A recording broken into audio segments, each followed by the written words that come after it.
Hi, everybody. Thank you, Leadership Board members, for joining Molly and me for our October behavior series on Co-Watch. I want you all to pay close attention because one of the questions we get tons and tons of times in the recent months is that people want to know what the silver lining of innovation is going to be through the pandemic. This is going to be the one area that we at the Sports Innovation Lab feel very bullish on will stick around and have a real business model going forward for live sports. So co-watch, whether you call it watch parties, co-watching, video chat, whatever the buzzword is that you use, and they all have different meanings. There's different nuances to those terms. The concept of helping fans watch live sports in remote locations together is really the opportunity we're talking about. So co-watching is the technology that allows us as fans to get together and watch a live sports stream at the same time. And what we've seen over the last few months, and Molly's done a lot of the quantitative research to back this up, is that there are a number of companies that have been around for a number of years that have just started to either prove out their business model with other broadcast partners or sports properties, or there's been some movement on the investment side that has given credence and credibility and sort of the funding necessary to really elevate some of the players that have been at this for a while to tackle some of the larger technology challenges that are out there. So to get started, the business case for co-watching is pretty clear. There's data from Nielsen, there's data that we've seen on our own research that fans are either chatting with text, or they're calling each other, or they're hacking different sort of social media platforms so that they can communicate when live sports are on. We already know that that's a second screen experience that a lot of fans are very used to. They want to talk trash. They want to be talking to their friends and their family about the game that is on. What the co-watching experience does is allows them to see each other. Very similar to what Zoom has done for the remote education or the video conferencing world in remote working. This experience is very similar in the video game world too, with what Twitch has done to allow you to stream and watch other streamers while you're actually playing a video game concurrently.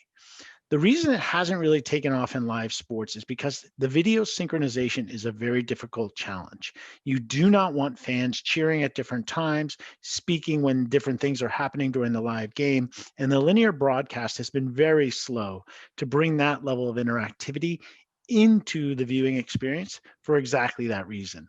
Video synchronization and this type of synchronization is very challenging when you're trying to make it all work at the very same time.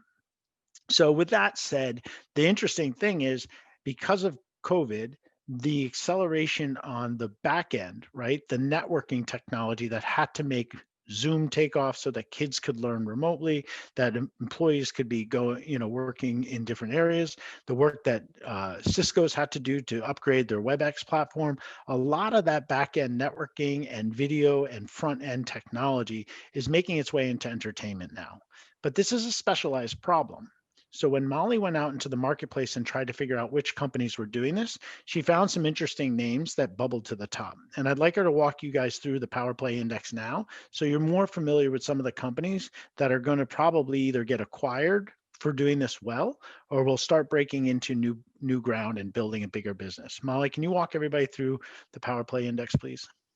Yeah, so first, just to call attention to the time frame here, we were looking at August 1st of 2019 to August 1st of 2020. So we you got a had really some pre-pandemic stuff and post-pandemic.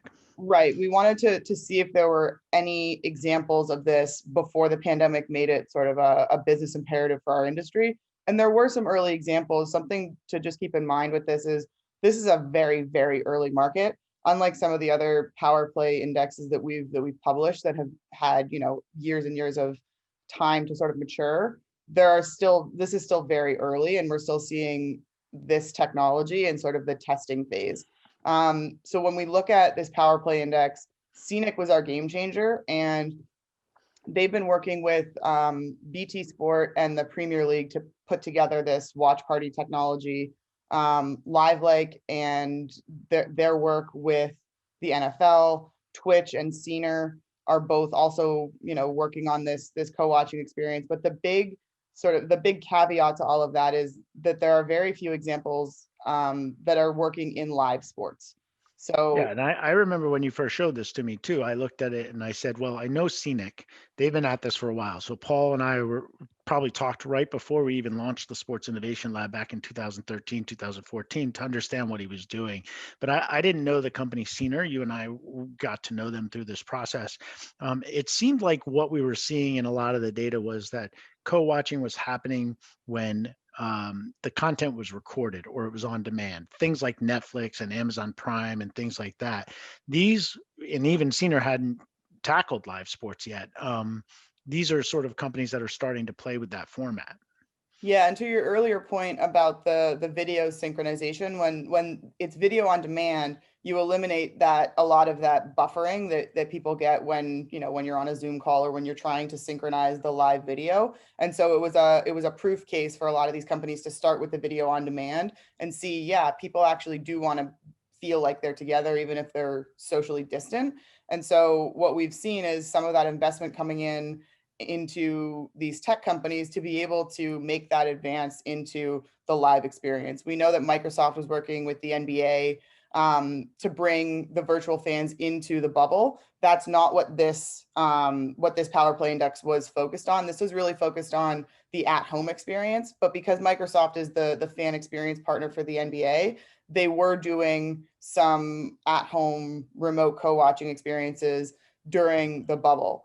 Facebook and YouTube are also starting to sort of test this type of technology, but they don't have the sort of tech breadth that you need just yet, and they haven't proven it out with a ton of live sports properties. And one of the things we get feedback a lot on with our Power Play Index is that a lot of these companies shouldn't be on the same matrix. Like, what the hell is this? Like, why? How could you possibly compare like a Sky Sports and a Live Like? And the reason they're both there is because they actually work together, and they're both trying to tackle this problem. So, from a broadcaster perspective, Sky Sports gets credit because it's a little bit more innovative and lean forward than some of the other linear broadcast sports rights holders. And Live Like is getting recognition because they're working with a number of those companies to help them power their experience. And Live Like and Scenic are partners, so you get like there's a lot of incestuous like business relationships here, but they all get credit because they're focused on the co-watch behavior. Yeah, a lot of what we find with these behaviors is that the companies that are all focused on it, they work in different points of the fan experience, whether it's for show up or co-watch. There are a bunch of different technologies that have to work together in order to deliver on any one of these behaviors. And so that's the reason that we see a lot of the companies that show up on any particular Power Play Index, they have relationships with each other and they have an understanding of what each of the other, tech companies is doing in order to deliver on a seamless fan experience. So our goal with these videos is to give you guys a rundown of these behavior series documents that you can read. They're at your disposal for reference and everything else. But this is very much your high level overview, your cliff notes, if you will, of what's happening. When we published this, Molly, we were very bullish on the fact that a few of these companies were going to get investment, or there was going to be even more market validation because they were going to do bigger deals, more deals. Almost immediately when we put this out, Cena raised 2.1 million in their seed round. So there is validation that this is actually something that's going to continue to gain traction, whether COVID keeps fans out of the stadium or not. This does seem like a viable opportunity for a number of new business models to emerge. And the one that we're very focused on, and we'll revisit in November, is the opportunity to do more e-commerce and social commerce, because you have a collection of fans all watching the same thing at the same time on a digital platform.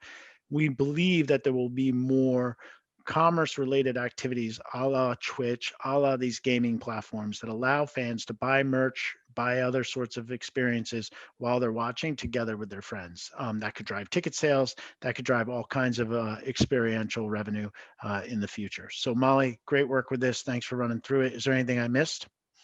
No, I think that's it. I was just going to say on that sort of e-commerce layer added on top of, co-watch and whatever other experience there is at home for sports fans, that only adds, the emphasis to the connectivity providers to be able to figure out this video synchronicity. And then you add increasing complexity when you talk about commerce. So there is we know the trend of 5G is here to stay, but the impetus for getting that right only increases as, these tech experiences continue to get more complex. Right. 5G will be a huge enabler of co-watching. 5G will be a huge enabler of mobile wallets, and that will obviously drive social commerce down the road. So some trends to keep an eye on as leadership board members. This is one that we really emphasize for all of you to have some role in going forward, because it's a playground you want to be on.